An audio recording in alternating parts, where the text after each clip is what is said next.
Hello everyone, welcome back by a new video, and today it's time for another Streetlight vlog. Last Streetlight vlog of the year. Maybe that I'll upload it in 2022, but probably not. And let's start this vlog with a project that I just finished, and it's actually a really big project. So someone from work gave me like 4 poles, and so we have 4 of these street lights in the garden with these fixtures. The fixtures from typical fixtures that you can find in the city where I live, called Industria Rotterdammer. And we have 4 of those classic fixtures in the garden. But they were on old poles, like there weren't even streetlight poles, just poles for like events or something. Well, yeah, now we have 4 actual poles. They are very tiny. We cut them down a bit because they were like too big. And the neat thing about these poles is that you can pretty much cut them everywhere, because this is also the diameter for like normal fixtures. But the only problem is that these fixtures, like this is the diameter is like a little bigger than usual. So some don't really fit that well on the pole. That's still something I have to find a solution for, but outside of that the project is pretty much finished. So we have this is actually a very new pole, and I'll show how it's connected. So there's a timer that's like controlling all these fixtures, but the problem was that first all of the timers were actually in the fixtures themselves in the top, but now I have 2 of these cables, which are the brown one and the blue one, actually on timer, and the others always have voltage on them, these 2. And because there are some plugs on this installation as well. So yeah, this basically is the new installation. So yeah, these 2 always have voltage on them, and these only at night. So these 2, the brown and the blue one, control the street lights. And that's actually something you can do with these fuse boxes, which is pretty neat. So yeah, this is the new installation. It's way more professional and way safer as well. And this is pretty much the old cable that came from it. And as you can see, it's a lot. I'm planning on stripping it, because I mean the copper price is quite high, and there's quite a lot of copper that's inside of this cable, so it's probably worth it. And down here are all the old poles, which you can see aren't really poles. All the green ones were like the original poles. But I'll show some other poles as well, because I used 2 different types of fuse boxes. So yeah, this is the next pole. That's also a bit of a newer pole, but it's still quite old. I'll show how that one looks as well. I mean, it's not much different. It's the same type of fuse box, so not that much different stuff. Actually, the fixture just fits a lot better on this pole than the other pole. These screws are like a lot longer, so that's neat. And this is like, there are 2 newer poles and 2 very old ones. These are probably the original poles. And these look way these are way older. I'll show how they look. Like, one door doesn't fit on the other pole. I'll show that later. I don't know what's wrong with that door, but it's just not closing anymore. But yeah, these are the other fuse boxes. These kind of suck to connect, in my opinion. But yeah, they do the job. And yeah, these poles kind of suck to close.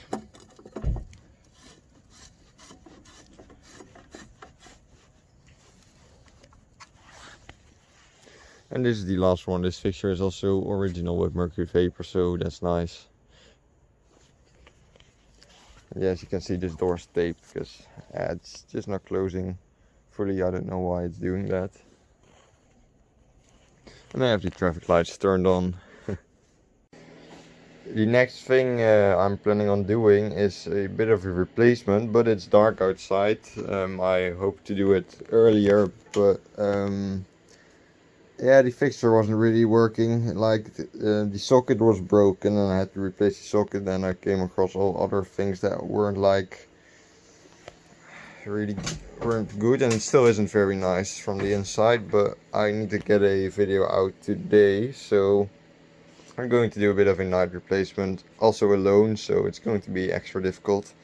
So shouldn't be too difficult, I think. I mean, you can just not see too much, but it's not completely dark yet, so shouldn't be too difficult.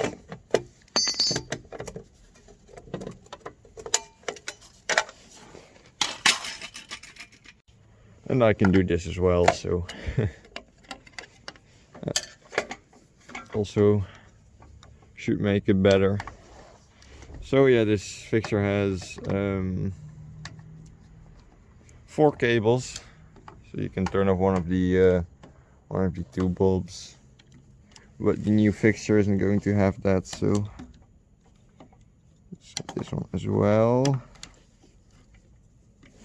Also kind of stupid to do with one hand, and I think I used this one. Yeah, I did.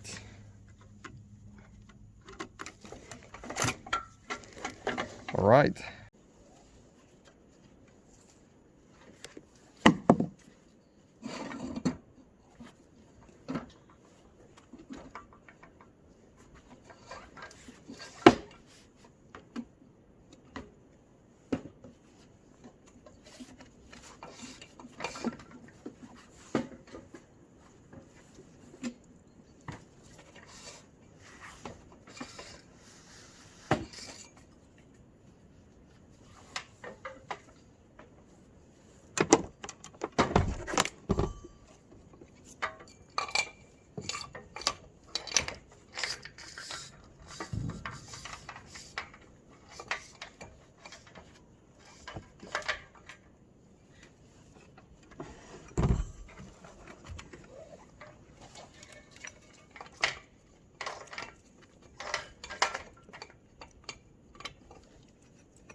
So the fixture works, but I've decided to just record the video tomorrow and try to record something else today, because yeah, this it's really difficult. So yeah, I'll do the replacement video tomorrow, because like I could have recorded it with like a flashlight on my head or something, but it's just then the camera gets like in trouble focusing on the stuff. So yeah, I think it's the best to just do it tomorrow. So lastly, for the streetlight vlog, I have some videos I took while cycling. Found some abandoned streetlights that are quite rare next to an abandoned building, and some like damaged poles and interesting Christmas streetlights.